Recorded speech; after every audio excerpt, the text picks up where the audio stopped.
Saludos amigos, Francisco Antonio Méndez y el programa Economía y Mercado les saludan hoy martes 17 de agosto del 2021. Ayer celebraba el gobierno su primer año y teníamos eventos interesantes, eventos lamentables. Bueno, teníamos la tormenta Grace que pasó por acá, por unos 100 kilómetros por al sur de la ciudad de Santo Domingo, y continuó atravesando hacia la isla, hacia allá, hacia la zona de Haití. Y hoy va rumbo, tenemos entendidos que a Jamaica. Mucha agua, más de 200 milímetros, las precipitaciones y indiscutiblemente que tendremos los daños, tendremos los damnificados, las ocupaciones que tiene el COE y los organismos de emergencia que dedicarse a ver cómo resuelven a cómo le van en ayuda a esos sectores afectados. Y por el otro lado está el tema de lo sucedido en Haití. El terremoto que ocurrió en Haití de alrededor de 7.2 en la escala Richter, que fue otra prueba de fuego para esa nación abatida por los desastres naturales, uno detrás de otro. Bueno, hay que ver cómo va la ayuda. La República Dominicana inmediatamente pues fue en ayuda, auxilio, como siempre, como lo hizo en la otra ocasión. Lo malo es que la comunidad internacional no valora, justiprecia en la medida adecuada esos esfuerzos que la República Dominicana hace para colaborar con Haití y nos quieren tirar ese problema a nosotros, a que carguemos con ellos. Ahorita se vienen con algunos inventos de esos que acostumbran. Todo lo que haya que ayudarle, darle a los haitianos allá está muy bien, pero no aquí. A este lado no, ellos allá, y lo que haya que llevarle allá, pues que se le lleve, que llegue Francia, que le prometió, Estados Unidos, Canadá, esos países que sí le deben mucho a Haití, pues que le lleven sus colaboraciones y sus apoyos y su ayuda solidaria, y nosotros estamos haciendo lo propio, lo mismo, pero que sea allá, sin ninguno de esos inventos que a veces se oyen, que había ahí conversaciones en las redes que veíamos que se había firmado un acuerdo para refugiados. Aquí nosotros no necesitamos refugiados, aquí nosotros tenemos refugiados de sobra. Así que nosotros con ese jueguito de refugiados para otras naciones, para otras realidades, para otros países, posiblemente quizás eso funcione o pueda funcionar. Pero para el caso nuestro y Haití eso no funciona. Nosotros tenemos unas diferencias muy radicales y muy grandes para que vengan a inventar con eso, como le dijeron una vez al presidente Balaguer y los mandó a freír tuzas, literalmente, que destinara campos de refugiados para 15, 20 mil personas, y le dijo que no, en lo absoluto. Y así debe ser de todos los presidentes de la República Dominicana. Con nosotros no vengan a inventar. Si ustedes quieren hacer campos de refugiados, pueden hacerlo en las Luisianas, en Alaska, allá en las campiñas francesas, si ustedes quieren, o Canadá, que tiene muchísimo territorio. Pero con nosotros no. Entonces, el otro tema internacional que sacudió el mundo y continúa sacudiéndolo fue la abrupta caída y el escape del presidente afgano del gobierno y la toma por los talibanes de Kabul. Ya venían ocupando prácticamente todas las ciudades y agarró a los norteamericanos asando batata. Ahí vimos, en las redes están las terroríficas imágenes de personas queriéndose ir hasta en las ruedas, en el tren de aterrizaje de los aviones y goteando de allá arriba. Ya ustedes saben la desesperación, y hasta una desesperación entendible. Esos señores son salvajes, medievales, primitivos, con su fanatismo y radicalismo ideológico, y lo único que ven es la muerte. Todo el que no es de su religión, ellos es matar lo que quieren. Y a las mujeres, bueno, si ya no tengo que decirle todas las medidas y restricciones que les ponen, la mujer no existe para ellos, es un ser X a la izquierda, totalmente, no, para nada. Las niñas no podrán ir a las escuelas, no se podrá oír música, no se podrán maquillar, no se podrá ver televisión, no pueden oír radio, nada. Eso es el medievalismo, es la caverna de nuevo. Lo malo de eso y lo desafortunado es que es todo un pueblo subyugado por las armas, porque como estos barbudos tienen las armas, antes tenían machete, antes tenían palos, y así subyugan a las pobres mujeres. Ya las mujeres que habían avanzado bastante en esta cierta apertura democrática desde aquella invasión rusa que fue enfrentada en la Guerra Fría por los norteamericanos y auparon al propio Bin Laden, luego eso se convirtió en una meca del terrorismo y de ahí salieron el apoyo que se le dio a los que destruyeron las torres gemelas del 9/11 de Osama Bin Laden y se les persiguió, pero Pakistán, que son los Pashtun, que son frontera con todas esas montañas, ¿quién encuentra a nadie por ahí? Eso está lleno de túneles, esa gente son especialistas en esconderse y andan por ahí desde esas montañas, un helicóptero te queda ahí mismo, le tiran con una cosa de eso, un RPG. Entonces el problema de ahí es, esa lucha nunca va a generar, porque el pueblo es un pueblo atrasado, totalmente tribus. No la tribu de los indios que nosotros veíamos, porque estos son otros, pero estos son peores. O diferentes, o lo que sea, eso es su cultura, es su tradición, y la han impuesto a sangre y fuego. Por ahí lo que se quiere es producir las amapolas, que se produce el opio, y la ruta de la seda pasa por ahí, es un pueblo que se le ha pasado peleando, guerreando, haciendo de todo. Entonces, con su fundamentalismo islámico, su interpretación, con su sharia, que es la ley de ellos del islamismo, radical, totalmente obtusa, que es inconcebible para nosotros los occidentales, ya ustedes ven todo. Las mujeres no se pueden acercar ni a las persianas, ni a las ventanas. En las casas las ventanas van a tener que tener opacas, que no se vea de afuera. La mujer que se enseña un tobillo, la lapidan hasta la matan. Nada de maquillaje, no pueden acercarse a la ventana, tienen que andar con su burka tapada hasta aquí, nada más se le ven los ojos. No pueden montarse en un taxi, no pueden trabajar, no pueden ir a un médico masculino, tiene que ser un médico. O sea, son unas cosas que inconcebibles para un occidental, para nosotros. Y así está. Bueno, los Estados Unidos, ¿qué hicieron? Bueno, fueron y ocuparon Afganistán hace unos 20 años para acabar con esos talibanes, con esos grupos terroristas que estaban afectando realmente a Occidente, y ahí se dio todo. Entonces dice Biden ayer que, bueno, los agarró de sorpresa, no pensaban que iba a ser tan rápido la ocupación, que le iba a dar tiempo a sacar a todas las personas extranjeras, de las ONG, los contratistas, los de embajadas, consulares y todo eso, pero no le dio tiempo de nada. Ocuparon, ayer veíamos todas las imágenes que hemos visto y la gente tratando de huir. Mandaron unos 6.000 efectivos para que protejan el aeropuerto. Yo entiendo que algún apalabramiento debe haber, porque 6.000 no dan para nada, cuando los otros son 60.000. Con armas de todo tipo también, porque no es que uno tiene las armas y los otros no. Entonces, bueno, están todas esas personas que si las dejan ahí las van a psiquitrillar, se los van a anotar porque eran aliados o colaboraban con los Estados Unidos. Pero imagínense ustedes, una ocupación de 20 años, ¿cómo no van a colaborar? La gente ya se fue occidentalizando y a todas esas mujeres las van a matar, las van a lapidar, le van a hacer de todo. Entonces, dice el presidente Biden ayer, que hasta está siendo muy criticado a nivel de los Estados Unidos, pero quien primero organizó la salida, dijo de la salida de las tropas de Afganistán fue Trump, y le dejó este lío armado. Entonces, si usted no tiene un plan adecuado, como aparentemente no lo ha habido, entonces dice Biden que ellos nunca pretendieron crear una democracia unificada, sino evitar los ataques terroristas a suelo norteamericano. Eso es entendible, yo entiendo que por eso fue que se fue a hacer lo que se hizo. Y dice que la misión de ellos nunca fue construir una nación, sin embargo lo intentaron. Intentaron clonar las instituciones democráticas de Occidente, de nosotros, en ese país tribal, atrasado, medieval, con esa cultura inentendible para nosotros.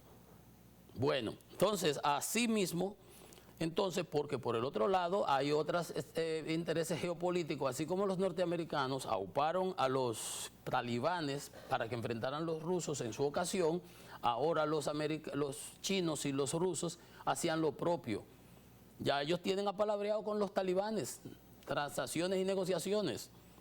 Entonces decía Biden, además de que ellos no fueron a instalar un país, que si ellos no pueden por sí mismos, obviamente tú no vas a tener muchachos norteamericanos, soldados norteamericanos perdiendo la vida y más de 800 mil millones de dólares gastados en ese trayecto. Decía Biden, nuestros verdaderos competidores chinos y rusos amarían que Estados Unidos siga invirtiendo miles de millones de dólares en recursos y atención para estabilizar Afganistán, un país inestable. Ahí no hay manera de estabilizarlo. Aunque ya los rusos dicen que ya los talibanes están restaurando el orden, ya ustedes saben cómo es el orden que ellos instauran.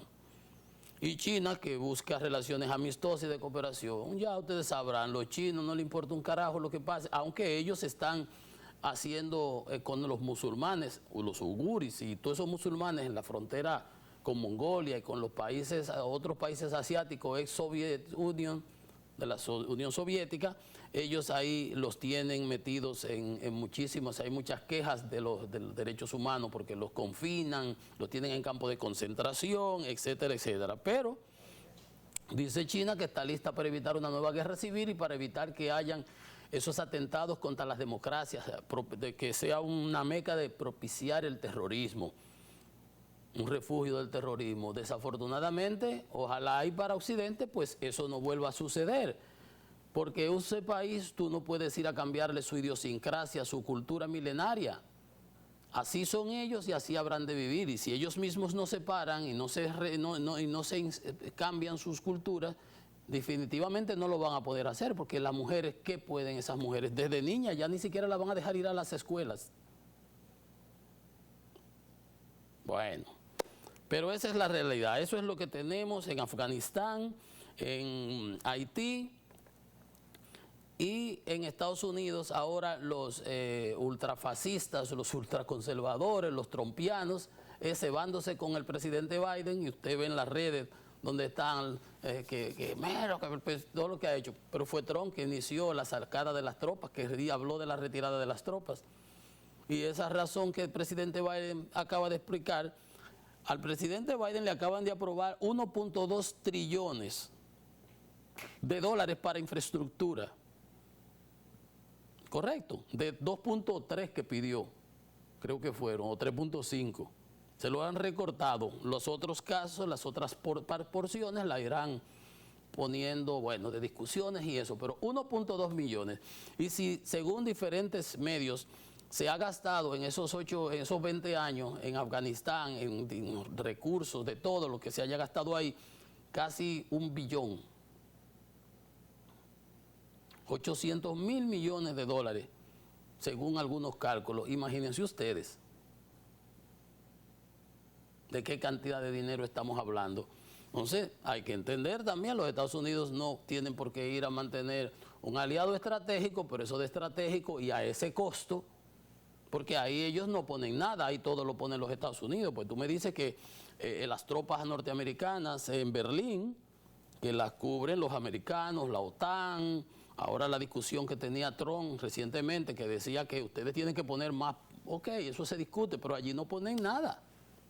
Acaba de decir la agencia rusa y el embajador, una fuente rusa de la embajada, que el presidente de Afganistán se había huido con 4 vehículos y un helicóptero lleno de dinero, que ya no cabía más, habían hasta el dinero quedó tirado, que metieron los cuartos en los vehículos y en los helicópteros, y que ya no cabía más en efectivo y que hasta en la pista dejaron dinero que se quedó. Dicen los rusos. Uno no es de dudarlo, porque una de las razones fundamentales de la debacle del ejército afgano, vamos a decirlo, contra los talibanes, que lo entrenaron los norteamericanos, que lo suplieron de armamento los americanos, era de que no tenía razón para luchar y no tenía moral. Y con la corrupción que se daba, y parecido a lo de aquí, en los casos de los pulpos y los coral, metían 10 gente que estaban en el comando, y era para cobrar ellos los recursos. Y a la hora de la verdad nada más habían Si debían haber 1000 personas en un frente de batalla, no habíamos de suponer 200. Y obviamente así la gente lo que hacían cuando venían los talibanes, yo me voy a matar por estos P con J. No, entonces lo que hacían era que se pasaban para el otro lado, le entregaban las armas, se rendían y total, ellos son lo mismo todos. Así mismo es. Bueno, difícil para el presidente Biden, como quiera que sea, por el hecho político per se, y que a él no le dejan pasar ni una así. Entonces, en todo caso, yo comprendo también la parte que él dice, no, lo que los gringos, los rusos y los chinos quisieran que nosotros no gastáramos miles de millones más ahí. Y él diría, dice Biden, yo puedo esos miles de millones gastarlo en obras de infraestructura en mi país. Mientras por allá no se va a instaurar ninguna democracia ni nada por el estilo. Si al final se logra que no se aúpe el terrorismo, cosa que yo dudo, pero esperemos, crucemos los dedos, ya sería un gran logro. Y para los Estados Unidos, no perder, esa era la última guerra que estaban llevando, no perder vidas de ciudadanos norteamericanos, desde jóvenes que están en el Army, más ahorrarse ese dinero, ya de por sí es una gran ganancia si uno la mira en el mediano y largo plazo. Fuera de la parte geopolítica, geoestratégica, que para fines de banca y pool fue un fracaso. Un fracaso. Ya los rusos y los chinos están negociando ahí, van a obtener los beneficios que obtengan de los talibanes y le van a dar armas y los talibanes se van a mantener ahí. Y los americanos no van a poder hacer ni el más mínimo negocito, pero ya, es así. Bien, viniendo al terruño nuestro, a nuestros temas nacionales, pues vamos a ver cómo anda el COVID. El COVID, según el boletín número 515 del Ministerio de Salud Pública, ayer hubo 5 muertes reportadas y 283 nuevos casos. 283 nuevos casos, mientras que se procesaron 14.700 muestras. Fíjense ustedes, 15.000 muestras prácticamente en un periodo irregular, porque ayer era domingo y estaba lloviendo por un tubo. ¿Dónde se hicieron esas muestras? ¿Cómo se hicieron esas muestras? Era el momento, porque en otras ocasiones, habiendo un solazo, y criticamos por aquí si hacen 2.000, 3.000, y yo decía, pero si se tienen que hacer 40.000 por lo menos a la semana, tiene que ser 5.000, 6.000 muestras por lo menos al día. Cuando haces 2.000, cuando haces 3.000, entonces no me da el promedio. Entonces ayer, fíjense ustedes, no es que yo, es que por naturaleza mi trabajo son de esa índole. ¿Cómo es que ayer, en las últimas 24 horas, se procesan 14.000 muestras cuando las ciudades estaban inundadas? Cuando el sur estaba lloviendo por un tubo, la gente ni siquiera estaba en la calle.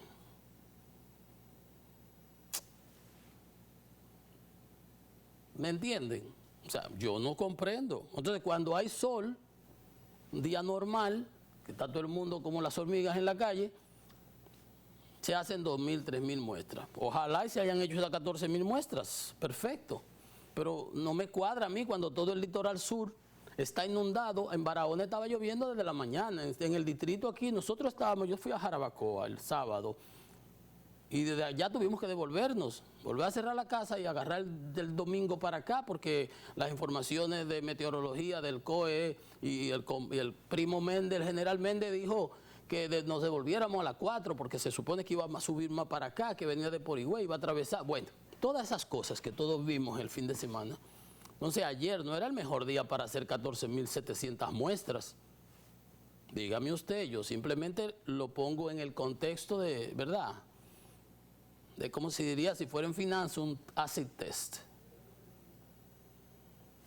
Bueno, pero si se hicieron 14.700 muestras y se reportaron 283 casos, ayer, en día de diluvio, la positividad diaria fue de 2.78 albricias y la de las últimas 4 semanas de 6.05.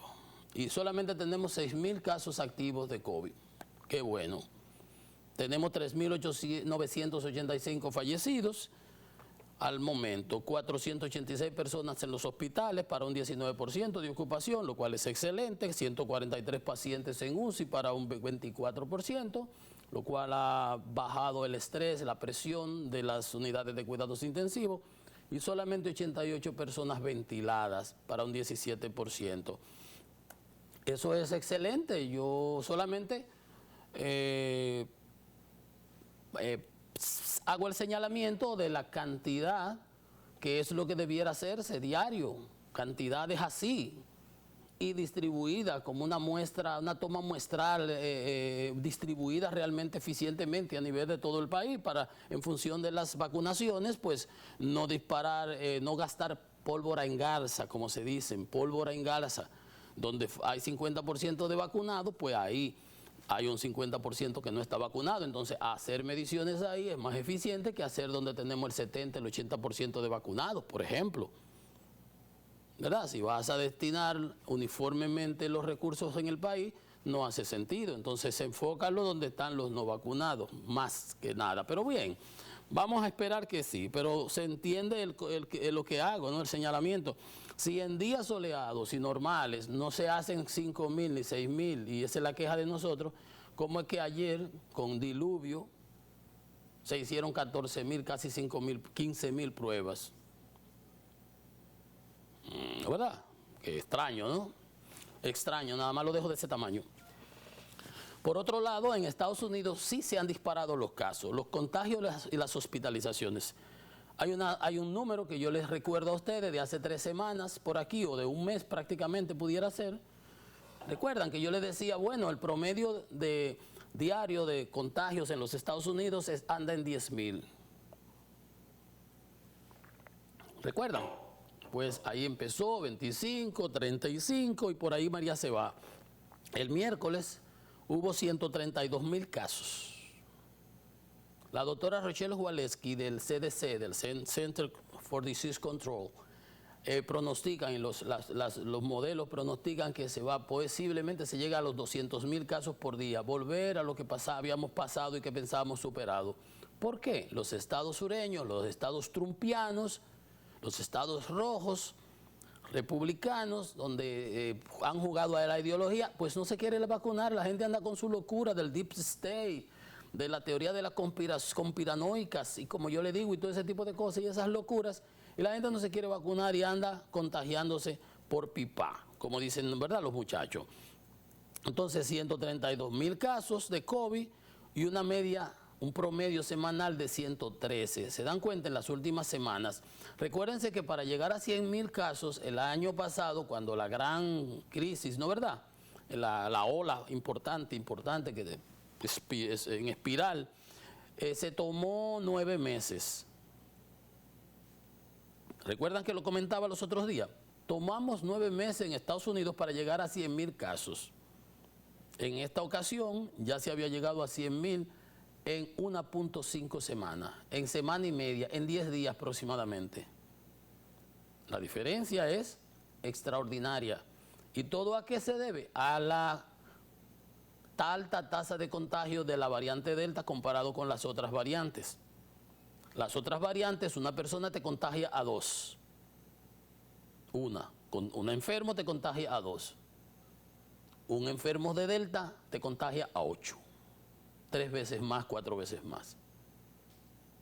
8 y 9. Por eso, entonces fíjense ustedes, 113.000 contagios, lo que supone un incremento de un 25%. Comparado con la semana pasada. O sea que de una semana a otra ha subido en un 25%. Imagínense ustedes, en 4 semanas, en un mes, duplica. En un 100% se crece. Entonces, se está esperando que fácilmente llegue ya pronto a los 200.000 contagios por día. Los ingresos hospitalarios subieron un 31% también, con un promedio de casi 10.000 admisiones por día. Lo que eran los otros días, el número de nuevos contagios, 10.000, ahora son el número de nuevos ingresados a los hospitales en Arkansas, en Texas, también había en Wisconsin, un poquito más arriba, en Mississippi, Luisiana, todo lo que es esa zona sur, donde ha habido mucha reticencia a vacunarse, los hospitales están totalmente copados, saturados, y tú los comparas con lo de New England, Providence, Rhode Island, Massachusetts, allá arriba, la diferencia es abismal. Entonces, fíjense ustedes, 9.700 admisiones promedios por día, casi 10.000 admisiones en los hospitales, lo que era hace un mes aproximadamente el número de nuevos contagios. Ya no es nuevos contagios, ahora 10.000 es los que van a los hospitales, porque los nuevos contagios son casi 140.000 por día, y sumando. Entonces, ¿qué pasa? El 90% de los condados en los Estados Unidos ha experimentado un crecimiento de los contagios, porque en todos los sitios que hay más de 90 millones de personas, debía haber bajado un poco, de personas que no se han querido vacunar. Y antes se decía que los niños y los adolescentes no se vacunaban. Pues sí, esta variante Delta está contagiando muchísimos niños. Lo último que recuerdo es que unos 75.000 niños habían sido afectados por la COVID. Entonces, esa es una situación muy delicada, porque ahora se está hablando de volver a las escuelas y hay gobernadores que no quieren establecer obligatorio, el mandatorio, el uso de las mascarillas. Entonces, fíjense ustedes cómo hay situaciones en el mundo que uno no hay manera de que uno las pueda agarrar, que uno no sabe si la va a agarrar por el rábano, por las hojas, por dónde que uno le va a entrar. Unos talibanes ideológicos atrasados que no tienen la culpa porque nacieron así, y aquí otros casi talibanes que no acaban de entender que la vacuna es el único muro de contención contra una enfermedad, contra un virus que lo primero que hace es que te mata, y si no te mata te deja turulato. Entonces, fíjense ustedes a dónde vamos a parar. Y otros países clamando, y la OMS clamando porque le den vacuna a los otros países. Y estos que la tienen de sobra no se quieren vacunar. Un rebú en una escuela, hasta voceándole a los profesores y a los del board de educación, porque estaba diciendo cómo hay que proteger a todos los profesores, porque se van a contagiar los niños y los niños van a llevarlo allá a la casa y va a contagiar al otro que esté ahí. Y nadie sabe cómo le dé uno. Hay estudios que dicen que el que está vacunado le da mucho más mild, más simple, más ligero. Entonces, ¿hay que tener dos dedos de frente para eso? No, hombre, por Dios. Hacemos una pausa. Esto es Economía y Mercado. Volvemos en breve.